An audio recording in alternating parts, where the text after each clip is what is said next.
Hi friends, நம்ம இன்னைக்கு Karachi biscuit தான் செய்ய போகிறோம். டேஸ்ட் ரொம்பவே சூப்பராக வரும். நான் சொல்கிற இதே மெஷர்மெண்ட்டில் செஞ்சு பாருங்கள். இப்போ அதுக்கு தேவையான பர்ஃபெக்ட் மெஷர்மெண்ட் வந்துட்டு நான் ஸ்க்ரீனில் மென்ஷன் பண்ணுறேன். இதே அளவில் நீங்கள் செஞ்சு பாருங்கள், கண்டிப்பாக ரொம்ப டேஸ்ட்டாக வரும். அதுக்கப்புறம் நீங்கள் கடையில் எப்போதுமே வாங்க மாட்டீங்க. நான் சொல்லித்தர எல்லா குக்கீஸ்லையுமே எந்த ப்ரிசர்வேட்டிவுமே சேர்க்கறது இல்லை, அதனால தாராளமாக நீங்கள் கிட்ஸுக்கு கொடுக்கலாம். வாங்க நம்ம எப்படி செய்யுதுன்னு பார்க்கலாம். இந்த மாதிரி ஒரு பவுல் எடுத்துக்கோங்க. இதில் ரூம் டெம்பரேச்சரில் இருக்க பட்டரை ஆட் பண்ணிட்டு நல்லா வந்துட்டு கையாலவே மிக்ஸ் பண்ணிக்கோங்க. மிக்ஸ் ஆயிடுச்சு. இந்த ஸ்டேஜில் நம்ம பவுடர் சுகர் ஆட் பண்ணிக்கலாம். பவுடர் சுகர் ஆட் பண்ணோன்னே இந்த மாதிரி க்ரீமியாக கிடைக்கும் நம்மளுக்கு. அது கூட மைதா மாவு, கஸ்டர்ட் பவுடர் ரெண்டுத்தையும் ஒரு ஜல்லடை வச்சு ஜலிச்சு எடுத்துக்கலாம். உங்களுக்கு கலர் கம்மியாக இருக்குன்னா நீங்கள் எல்லோ ஃபுட் கலர் ஆட் பண்ணலாம். நான் இன்னைக்கு எதுவுமே ஆட் பண்ணல. இப்போ இது கூட பால் சேர்த்துட்டு நல்லா பிசைஞ்சு எடுத்துக்கலாம். எல்லாரும் ட்ரை பண்ணி பார்க்கணுன்றதுக்காகத்தான் ரொம்பவே கம்மியான அளவில் செஞ்சு காமிச்சிட்டு இருக்கேன். பாப்பா தூங்கும் போதே நான் இந்த வேலையெல்லாம் முடிச்சிடலான்னு பார்த்தேன். கரெக்டாக பார்த்தா எந்திரிச்சு வந்துட்டாங்க. ஒரு 2 மினிட்ஸ் தூக்கி வச்சிருந்தானா போதும், அதுக்கப்புறம் அவன் நார்மல் கண்டிஷனுக்கு வந்துடுவான்.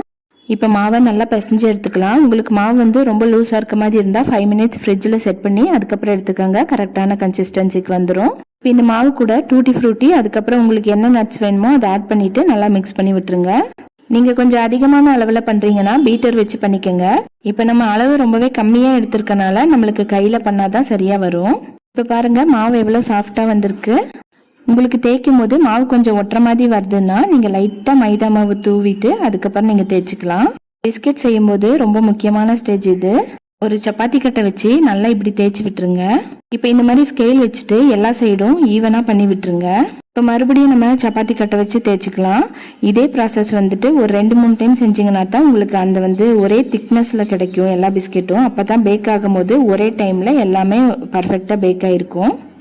உங்களுக்கு எந்த அளவு திக்னஸ் வேணுமோ அந்த அளவுக்கு கரெக்டாக இந்த மாதிரி திரட்டி எடுத்துக்கோங்க.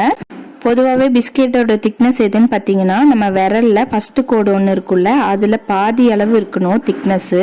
இப்போ இந்த மாதிரி குக்கி கட்டர் வச்சு இதை வந்து ஷேப் பண்ணி எடுத்துக்கலாம். உங்களுக்கு எந்த ஷேப் தேவையோ அந்த அச்சை வச்சுட்டு நீங்கள் கட் பண்ணி எடுத்துக்கோங்க. ஒருவேளை குக்கி கட்டர் இல்லைன்னா நீங்கள் வாட்டர் பாட்டில் மூடி அந்த மாதிரி கூட நீங்கள் யூஸ் பண்ணிக்கலாம். நான் இன்னைக்கு கொஞ்சம் சின்ன சின்ன பிஸ்கெட் தான் ரெடி பண்ணியிருக்கேன். இந்த மாதிரி ஸ்கிராப்பர் வச்சுட்டு லைட்டாக தூக்கி விட்டு எடுத்தீங்கன்னா உங்களுக்கு ஈஸியாக எடுக்க வந்துடும். மீதி இருக்க மாவை சேம் இதே ப்ராசஸில் மறுபடியும் தேய்ச்சி அச்சு வச்சு எடுத்துருங்க. இப்போ எல்லாமே அழகாக ரெடி ஆயிடுச்சு. இதுக்கு மேலே நம்ம டாப்பிங்ஸ் கொடுத்துக்கலாம். இது கராச்சி பிஸ்கெட்டுங்கிறனால நான் இதுக்கு மேலே டூட்டி ஃப்ரூட்டி தான் வைக்க போகிறேன். இது வச்சுட்டு இருக்கப்பவே 180 டிகிரியில் ஓவனை 10 மினிட்ஸ் ப்ரீ ஹீட் பண்ணி வச்சுக்கலாம். இப்போ பாருங்க பிஸ்கெட்டெல்லாம் பார்க்கவே எவ்வளோ அழகாக இருக்குது. இப்போ நம்ம இதை பேக்கிங்க்கு வச்சிடலாம்.